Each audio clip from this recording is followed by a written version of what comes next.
Second Seed, Book 5 of 2920, The Last Year of the First Era, by Karlovac Townsway. 10 Second Seed, 2920, The Imperial City, Cyrodiil. Your Imperial Majesty, said the potentate Verzidui Shae, opening the door to his chamber with a smile. I have not seen you lately.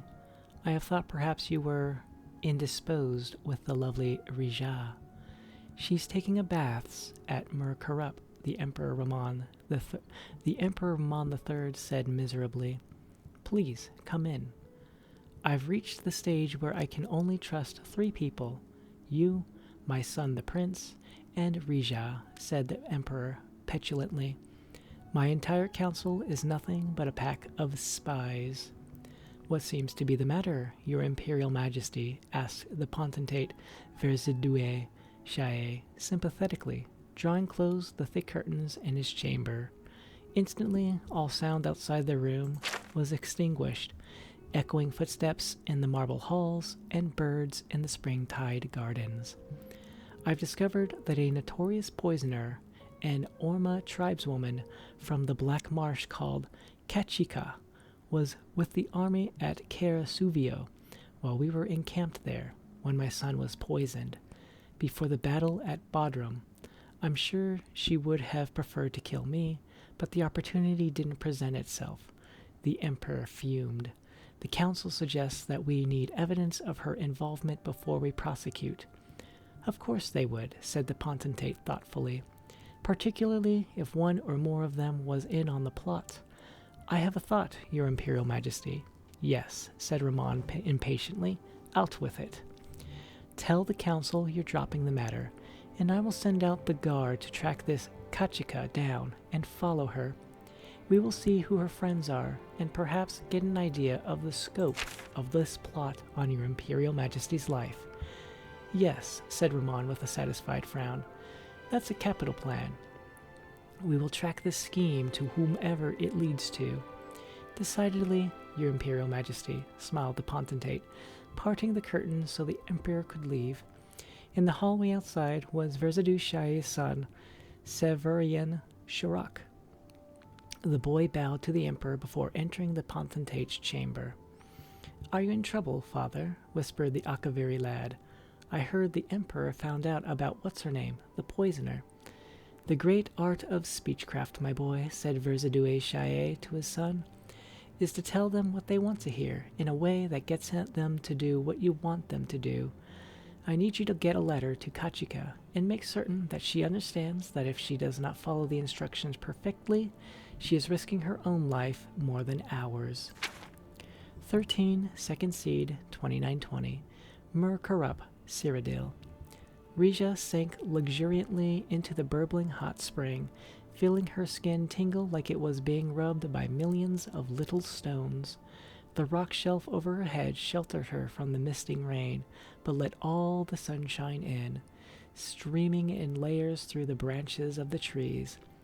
It was an idyllic moment in her idyllic life, and when she was finished, she knew that her beauty would be entirely restored. The only thing she needed was a drink of water. The bath itself, while wonderfully fragrant, tasted always of chalk. Water, she cried to her servants. Water, please. A gaunt woman with rags tied over her eyes ran to her side and dropped a goatskin of water. Rija was about to laugh at the woman's prudery. She herself was not ashamed of her naked body. But then she noticed through a crease in the rags that the old woman had no eyes at all. She was like one of those Orma tribesmen Rija had heard about, but never met. Born without eyes, they were masters of their other senses. The Lord of Murkarup hired very exotic servants, she thought to herself. In a moment, the woman was gone and forgotten. Rija found it very hard to concentrate on anything but the sun and the water. She opened the cork, but the liquid within had a strange metallic smell to it.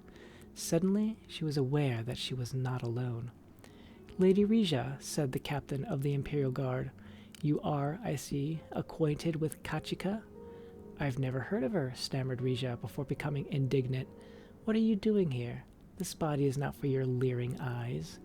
Never heard of her when we saw her with you not a minute ago, said the captain, picking up the goat skin and smelling it. Brought you a Navis ichor, did she, to poison the Emperor with? Captain, said one of the guards, running up to him quickly, we cannot find the Argonian. It is as if she disappeared into the woods. Yes, they're good at that, said the captain. No matter, though. We've got her contact at court. That would please his Imperial Majesty. Seize her. As the guards pulled the writhing, naked woman from the pool, she screamed, I'm innocent. I don't know what this is all about, but I've done nothing. The Emperor will have your heads for this. Yes, I imagine he will, smiled the captain, if he trusts you. 21 Second Seed, 2920. Gideon, Black Marsh. The Sow and Vulture Tavern was the sort of out-of-way place that Zook favored for these sorts of interviews. Besides himself and his companion, there were only a couple of old sea dogs in the shadowy room, and they were more unconscious from the drink than aware.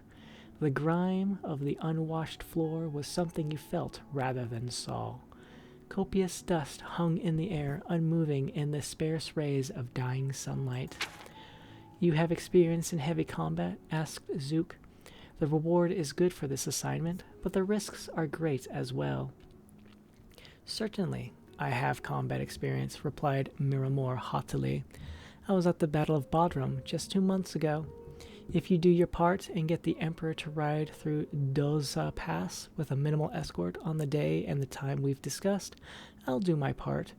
Just be certain that he's not traveling in disguise.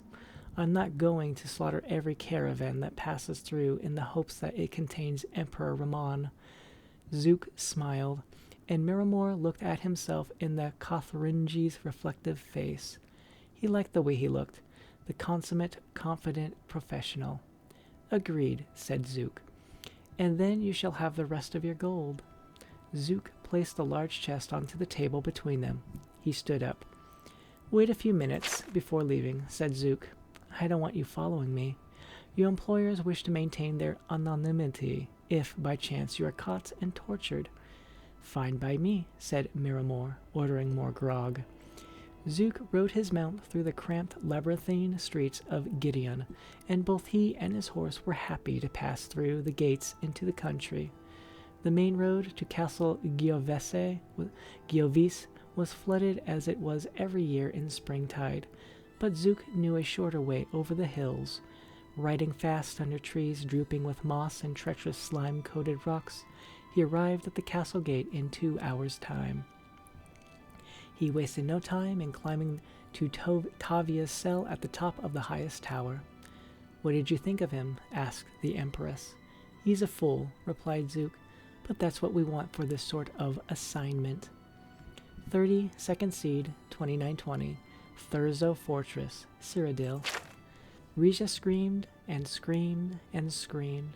Within her cell, her only audience was the giant gray stones, encrusted with moss but still sturdy. The guards outside were deaf to her, as they were deaf to all prisoners. The Emperor, miles away in the Imperial City, had likewise been deaf to her cries of innocence. She screamed, knowing well that no one would likely hear her ever again. 31 Second Seed, 2920. Kavas Rim Pass, Cyrodiil. It had been days, weeks since Tarala had seen another human face, Cyrodiil or Dunmer. As she trod the road, she thought to herself how strange it was that such an uninhabited place as Cyrodiil had become the imperial province, seat of an empire. Even the Bosmer in Valenwood must have more populated forests than this heartland would. She thought back. Was it a month ago, too, when she crossed the border from Morrowind into Cyrodiil? It had been much colder then, but other than that, she had no sense of time. The guards had been brusque, but as she was carrying no weaponry, they elected to let her through. Since then, she had seen a few caravans, even shared a meal with some adventurers camping for the night, but met no one who would give her a ride to a town. Tarala stripped off her shawl and dragged it behind her. For a moment she thought she heard someone behind her and spun around. No one was there, just a bird perched on a branch making a sound like laughter. She walked on and then stopped. Something was happening. The child had been kicking in her belly for some time now, but this was a different kind of spasm. With a groan, she lurched over to the side of the path, collapsing into the grass. Her child was coming. She lay on her back and pushed, but she could barely see with her tears of pain and frustration. How had it come to this?